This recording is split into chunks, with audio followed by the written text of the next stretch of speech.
What's up? It's Irie. So we're gonna be comparing tanks, or just two tanks that I feel need comparing. So Sengoku and Jozu. So let's start. So we're looking at Sengoku's first skill.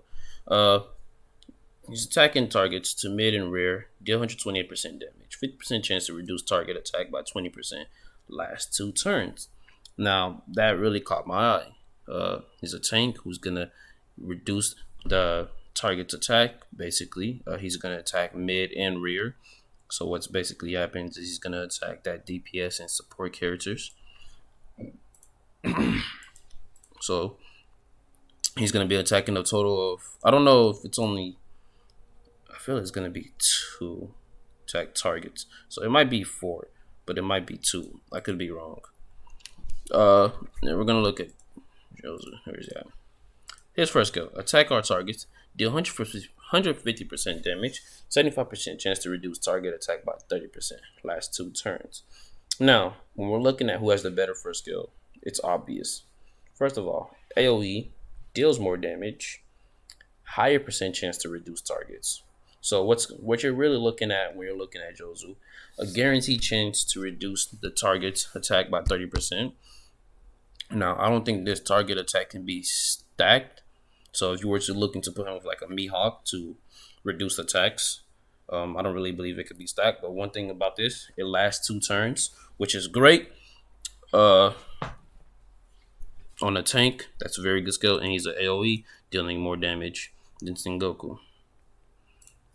If we're to take a look at Sengoku's second skill, HP 40%, defense 15%, speed plus 15. When being attacked, 40% chance to reduce attackers attack by 20%. Last two turns. Now that's a lot, but it's a lot of good stuff.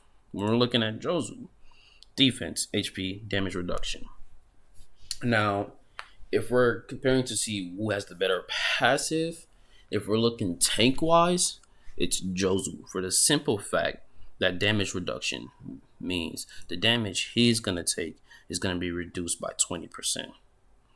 But if we're looking at who has the better passive, just overall, if we're looking, well, not overall, debuff wise, we're really gonna look at Sengoku for the simple fact that when he's being attacked, he has a chance to reduce their attack, which kind of explains why this 50%, is here. Because basically, this is like an AoE, because since he's the tank, more than likely he's going to get attacked by every character on the other team's team. So what's going to happen is that at least one or two is going to get their attack reduced, unless you're unlucky. Remember, everything does still play out to luck. The only difference I could see here is Jozu getting more HP. I think the defense they're getting is the same. Yeah, I mean, my bad, I flipped it.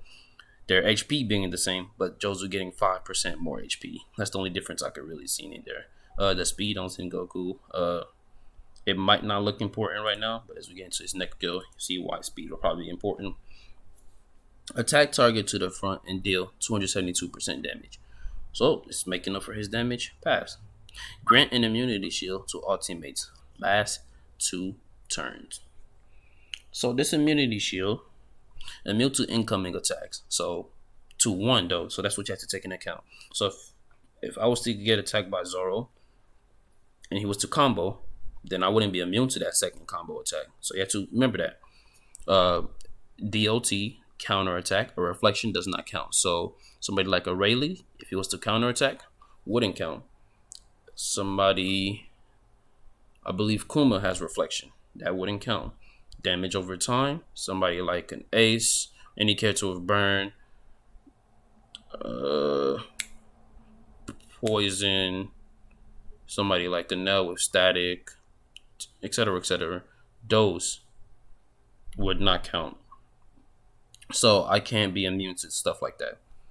So even though the immunity shield is nice,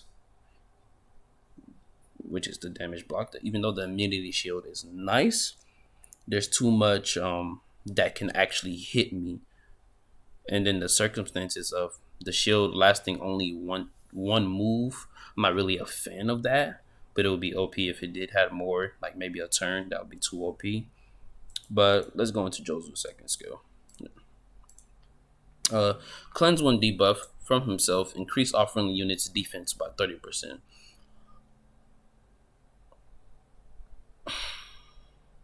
So the best thing, what I'm looking at here, is definitely the increase of your unit's defense.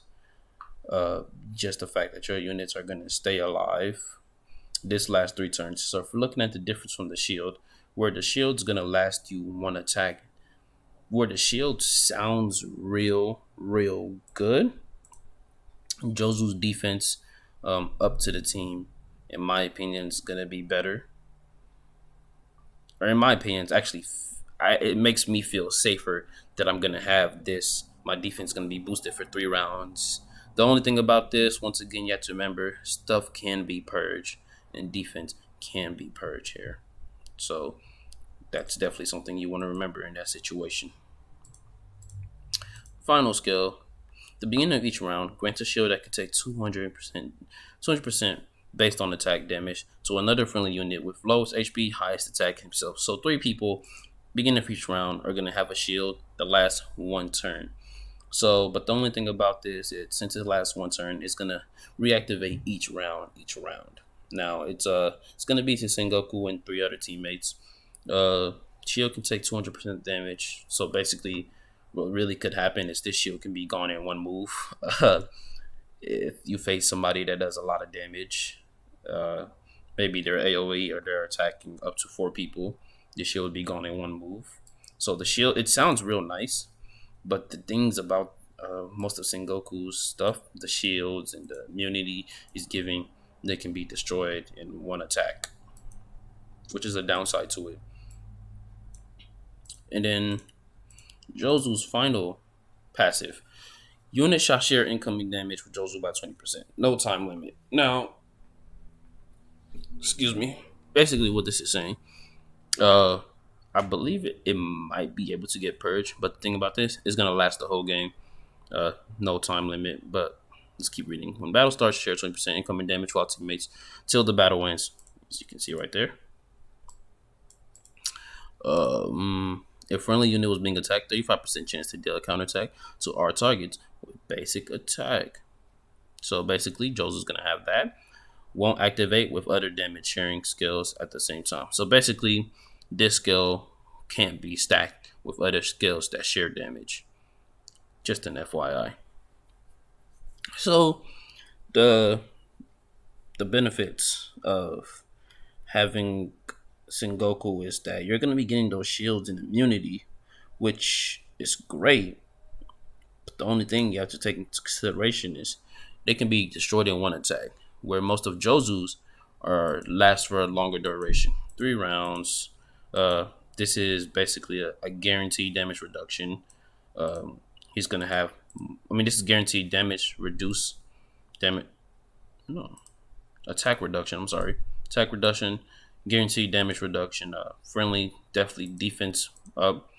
In terms of who's more defensive, I'll have to say Jozu as a tank by himself is more of a defense character, more of a defensive character than Sengoku. His last skill, I haven't really used it to put into effect to see how better it is than Sengoku's skill, but if I had to really select a tank that you guys would want to use, Sengoku gets overwhelming over time. He really does. But the best thing now is you have a choice of tanks that you want to use. But that's all for this comparison. If you would like any other characters, if you would like to see me compare any other characters, just put which characters you would like to see, and I could hopefully make a video on it. But if you like the video, like and subscribe. Thank you.